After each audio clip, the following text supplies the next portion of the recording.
বা তারা কোচিং কখন বসছে ফেডারেশনের কোচ সাথে। বাংলাদেশে আসার পরে। হ্যাঁ, কি দরকার আমার, আমার তো কোনো দরকার নাই। বাংলাদেশে অনেকগুলো ফ্যান পেজ রয়েছে, কিন্তু সত্যি কথা বলতে বাংলাদেশের একটা ফ্যান পেজ আছে, এটা অবশ্যই সবার একটু চিন্তা করা উচিত।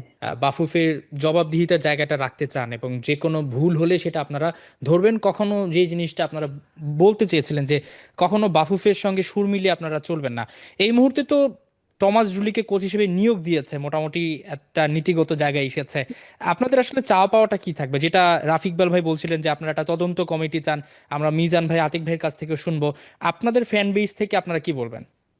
দেখেন, ইউনিয়ন বেঙ্গলের সর্বপ্রথম আমরা যখন এটা প্রতিষ্ঠা করি, তখন আমাদের একটা কথা ছিল যে বাফুফের, মানে সোজা কথায় বাংলা কথা যেটা, বাফুফের দালালিটা আমরা করতে পারবো না। এটা হয়তো বা আমাদের সাথে ওনাদের সম্পর্ক যেমনই হোক, ওনারা আমাদেরকে যাই মনে করুক, একটা হোম ম্যাচে আমাদের কোন রকম সুযোগ সুবিধা বা যাই দেখ না দেখ, এগুলো আমাদের দেখার বিষয় না। আমাদের একটা কথা হচ্ছে, আমরা সংগঠন হিসাবে এটাই চাইতাম যে বাফুফের মতো একটা জায়গা, মানে বাংলাদেশের ফুটবলের একটা জায়গা, ফেডারেশন, ওনাদের যেন একটা জবাবদিহিতার জায়গা থাকে। আগের যুগে দেখে আসছি যে সালাউদ্দিনের যে একটা যুগ ছিল, মানে জবাবদিহিতার কোনো সুযোগ ছিল না। আমার মতো করে আমি বুথ চালাবো, আমার মতো করে আমি ফেডারেশন চালাবো, এখানে কে কি বলবে, এরকম একটা ইয়ে ছিল, একদমই সুযোগ ছিল না। তারপরে দেখা গেছে যে একটা সরকারের মাধ্যমে এখন কি সেই সুযোগটা আমরা এসেছে আপনার কি মনে হয়, মানে এখন কি সুযোগটা এসেছে যে ধরেন এই যে বাফুফে ভবনের মধ্যে আপনারা আন্দোলন করছেন এবং রাফি ভাই যেটা বললেন যে ধরেন আপনাদেরকে অনেকটা প্রতিহত করার চেষ্টা করা হয়েছে, তারপরে আবার একটা মিটিং করা হলো, ঠিক সেই সময় করা হলো যখন আবার টমাস জুলি বাংলাদেশে এসে পৌঁছেছেন।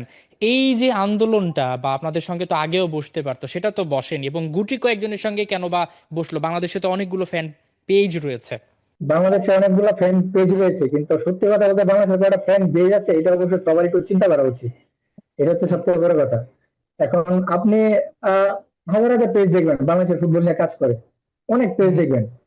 আচ্ছা, দেখবেন এখানে এখানে আমি একটু ইন্টারফেয়ার করি, আমি সরি, আমি মানে ডিস্ট্রাক্ট করতেছি। হুম। সেটা হচ্ছে সজীব ভাই, যে যে ব্যাপারটা এখানে ঘটছে, আন্দোলন যারা করছে তাদের সাথে কি ফেডারেশন বসছে? প্রথম কোশ্চেন হচ্ছে এটা। আন্দোলন হুম। যারা করতেছিল তাদের সাথে কি ফেডারেশন বসছে? অফকোর্স না। ফেডারেশন কাদের সাথে বসছে?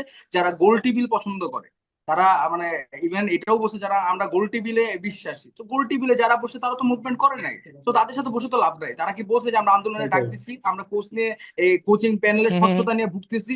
এটা কি তারা বলছে? তারা বলে নাই। যারা বলছে, কারা বলছে? রেড ইন্ডিয়ান বলছে, ইউকে আল্ট্রাস বলছে, বেঙ্গল ইউনিয়ন বলছে, লর্ড অ্যাসোসিয়েশন বলছে। তাদের সাথে কি ফেডারেশন বসছে? ফেডারেশন কাদের সাথে বসছে? যারা হচ্ছে এই আন্দোলনের সাথেও ছিল না, এই আন্দোলনের আশেপাশেও ছিল না, যারা এই আন্দোলনকে কি করে, সাপোর্ট করে না, তাদের সাথে ফেডারেশন গিয়ে বসছে। তো তাদের সাথে যে বসে তো লাভ আরেক নাই। আরেকটা কথা রাফি ভাই, হুম। আহ আপনি অবশ্যই এটাও বলতে পারেন সুজিত ভাই, যে ফেডারেশন তাদের সাথে কখন বসছে, বা তারা কোচিং কখন বসছে ফেডারেশনের কোচ সাথে। বাংলাদেশে আসার পরে। হ্যাঁ, কি দরকার আমার, আমার তো কোনো দরকার নাই।